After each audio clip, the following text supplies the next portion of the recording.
So when we think about Tupac, the early stages of his career, he was really a backup singer, a backup dancer, and really a roadie. He lacked visibility, so much so that the first two albums that he recorded, nobody really was rocking with. And so he was actually more known for his breakout role as an actor than he was as an artist. Boxing my pain away, boxing my dreams, boxing my hopes away, boxing my shame. So I want to talk about the attention economy and how it's failing artists. It's no secret that social media has captured all of our attention. So I grew up on MySpace, Facebook, back in 2003, 2004 when MySpace come out. That was kind of my introduction. I'm definitely an old head.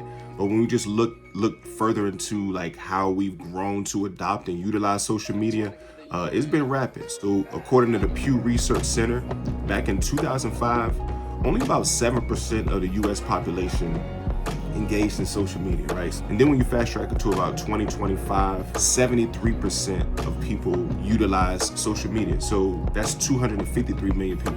That's a 1,000% increase in people utilizing social media. Every 3 out of 4 people are on social media in some shape or fashion. Just thinking about how much attention we give to social media, way back in the day, 2012, about an hour and a half is like the top that you saw the average person utilizing social media.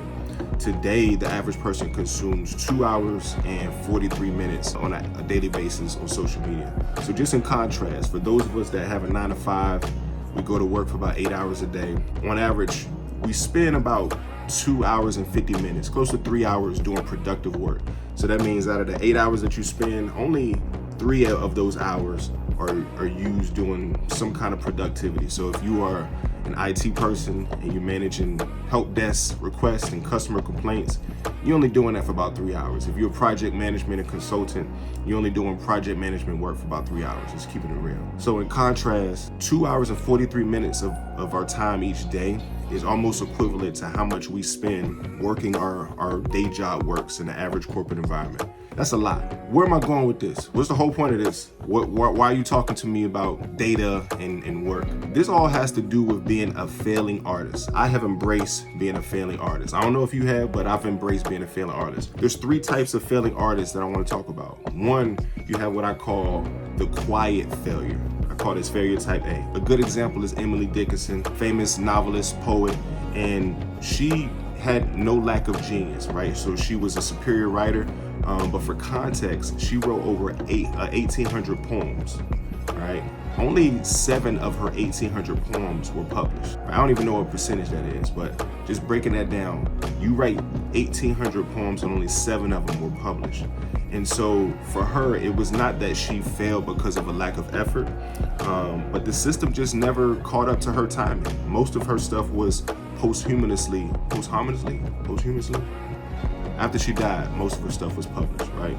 So she did her work without fanfare, without social media, obviously, without a following, right? So it wasn't misplaced measure of success. It's just a quiet failure. Failure B is what I call the compression problem. The compression problem. I'm gonna break this down. So many of us have heard a guy named Vincent van Gogh. All right, Vincent van Gogh, he painted a lot of dope pictures.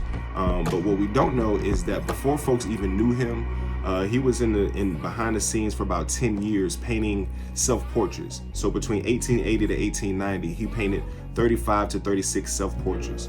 The reason why it's important to notice is it costs money to paint. Like, they didn't have the resources just to procure paint materials, canvas.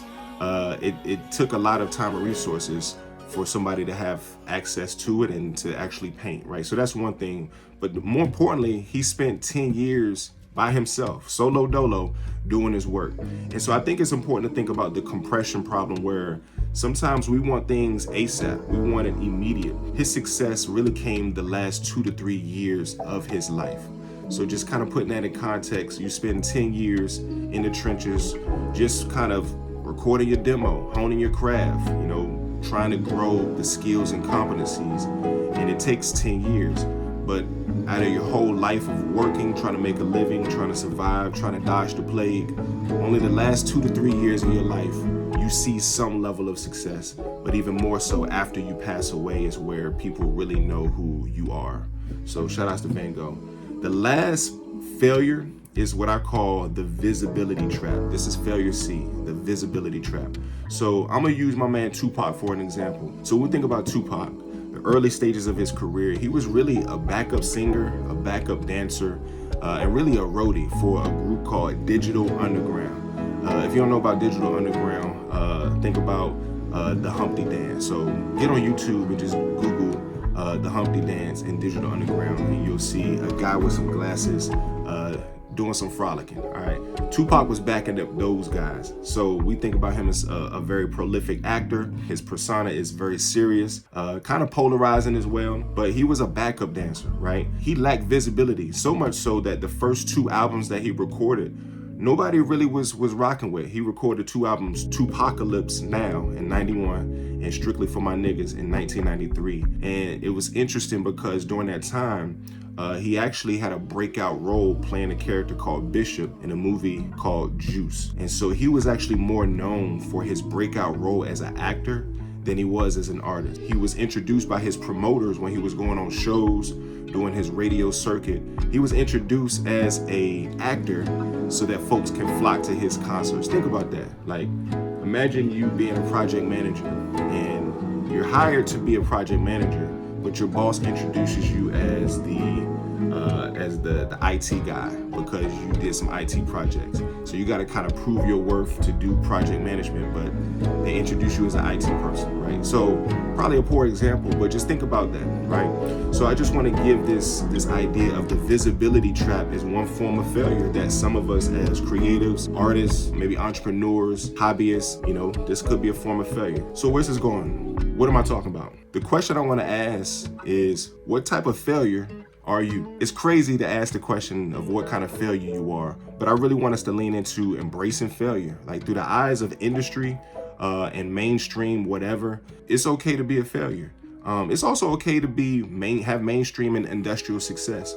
But if you are defining your artistry, your craft by just mainstream and industrial success, you're gonna fail. Like, it's only 1 to 2% of folks that are in the creative industries that are going to be successful. And so for me, failure looks like this. Like, I have about 400 followers on Instagram. I got about 100-ish followers on YouTube. I'm a failure. I don't have a fan base, but I can't stop creating just because there's no followership or viewership. So for me, that visibility trap is my form of failure. And I haven't stopped creating, but what I have done is intentionally put expectations inside of a box. So I've given myself freedom and pulled my own desires outside of the box so that I can be peaceful as a creative and have my own sense of self-purpose and affirmation. But what I have put inside of a box is other people's expectations. And so I'm okay with being in the visibility trap in terms of failure. No matter where you are as a creative, as an artist, entrepreneur, whatever it is, what are your boxes? What are you putting inside of your boxes? What are you taking out of your boxes? Be blessed. Boxing my pain away, boxing my dreams, boxing my hopes away, boxing my shame. Boxes on boxes, I'm stacking my grief, boxing these haters that slander my name.